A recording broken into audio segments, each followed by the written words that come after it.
Nifty 24,600ના કોલમાં best entry ક્યાં બની શકે?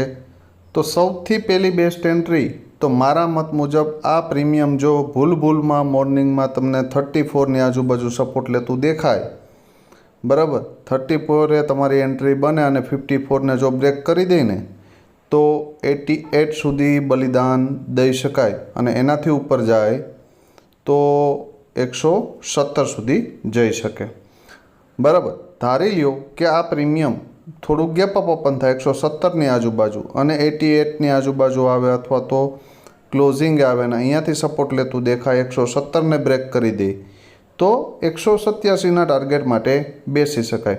ધારી લ્યો કે મોર્નિંગમાં 34ની નીચે આ પ્રીમિયમ જતું રહે તો આપણે એને હપ્તે ભૂલી જઈશું જ્યાં સુધી ઉપર ન નીકળે અથવા તો નવો બેઝ ન ક્રિએટ કરે ત્યાં સુધી.